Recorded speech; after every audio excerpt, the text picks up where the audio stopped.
stopping by. Today I'm filming what I eat in a day. This is a full day of eating in an Indian household, and the eating habits in an Indian household, the way I grew up eating, are very different from anywhere else. My eating habits here are so different from when I am in New York City. So in typical Indian households, the meals are basically freshly cooked.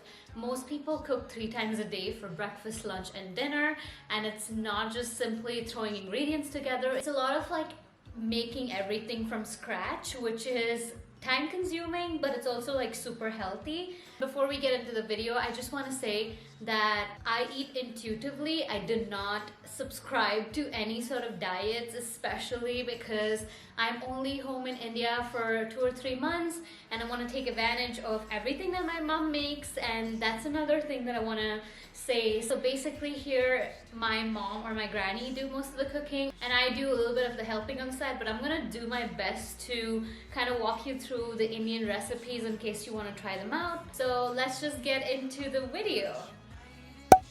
The first thing I do as soon as I wake up is make myself a cup of coffee. It is essential for me to function. I usually make a cup of hot coffee, but today I was feeling like an iced coffee, so I made one.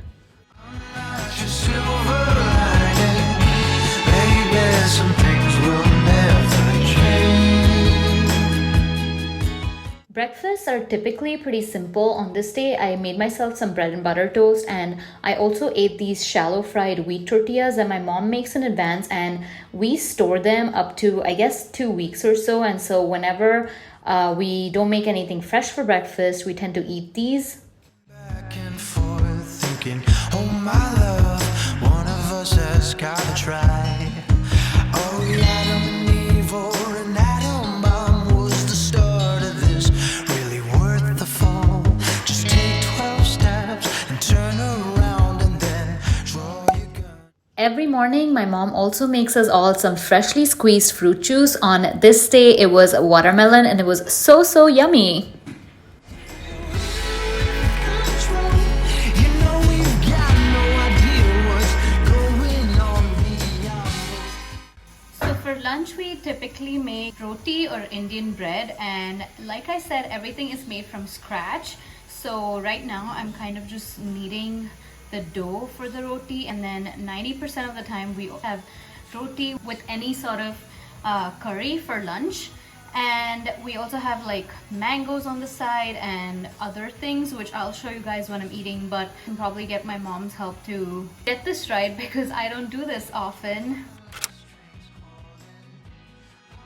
You guys, my mom also really wanted me to show you how we make the flour that we use for the roti. So typically we get like 2 sacks of wheat every year, and my mom hand cleans this and then stores it so it doesn't go bad. And then every time we want to use it, we actually have to go to the flour mill and kind of get this processed into the flour. So yeah, when I said we make everything from scratch, I was not kidding.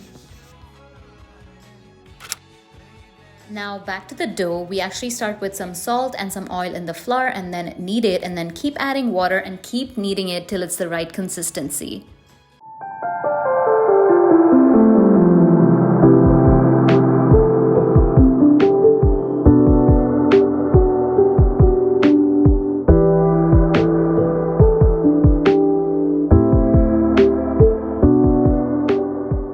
It needs to be soft and fluffy like this.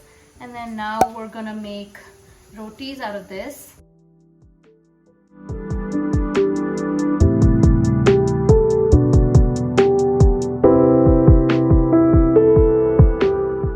To make the rotis, we make little balls out of the dough and then flatten it out with a rolling pin into a circle-shaped roti. After that, it needs to be cooked on both sides on the pan and then directly on the flame on both sides so that it fluffs up like this.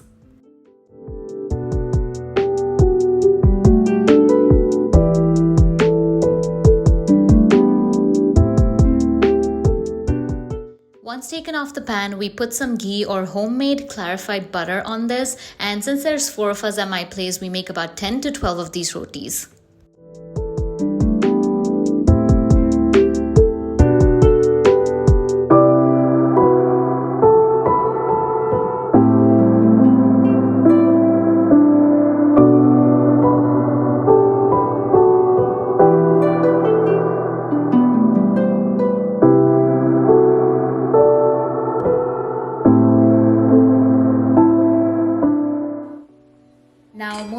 the potato curry itself, I actually made this with my mom's help, of course. To make this, take a thick bottom vessel and add some olive oil in it, and then add black rum to this. If you're Indian, you probably recognize this box of spices that every Indian household has. Follow up the simmering black rum with some mustard seeds, some whole green chilies, and curry leaves.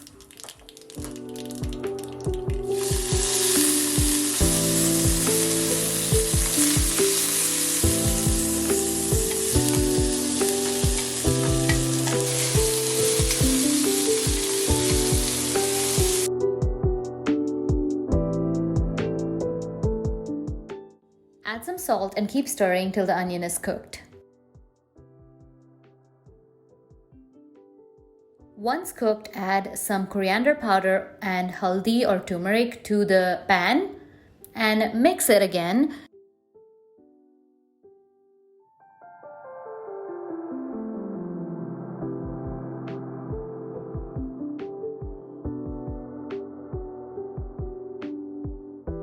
Now you're ready to add the cooked potatoes that are cut into pieces and mix it up, and there you have the yummy potato curry.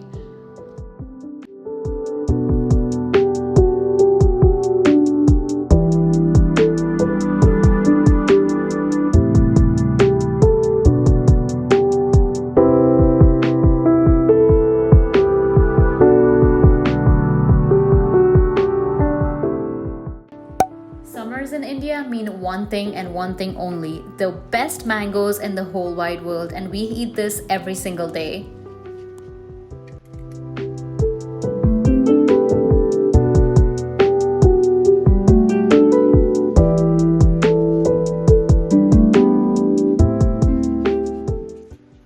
And there you have it. Every meal is colorful, has so many different flavors and so many different varieties.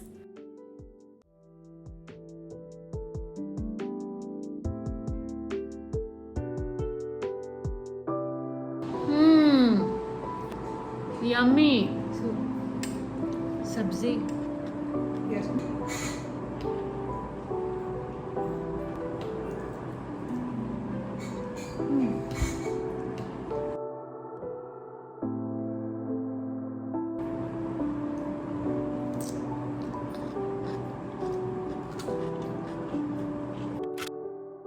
I have developed a massive sweet tooth recently, and so after lunch I've been eating some sort of like dessert. Today is gonna be a scoop of this yummy coconut ice cream. It tastes so good, and I think this is the last scoop that I'm gonna get, so I'm gonna enjoy this. This is my post-lunch dessert.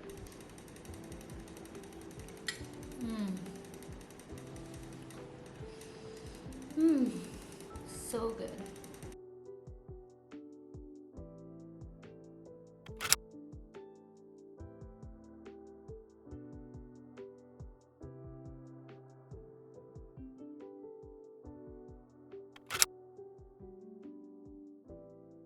For dinner, we're making another type of Indian bread. This one's called onion parathas, and the process of making this is kind of similar to how we made the rotis.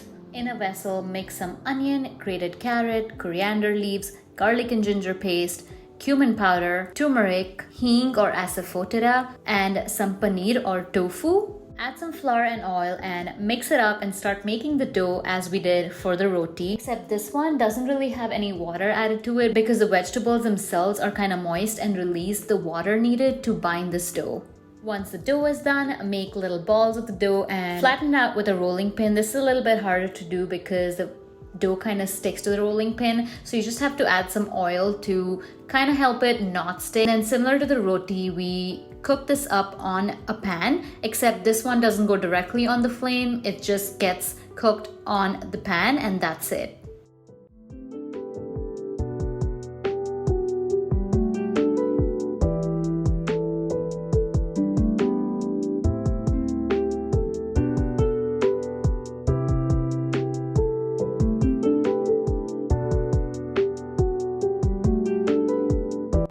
This with raita or curd mixed with vegetables and also ketchup on the side. That's how I like it.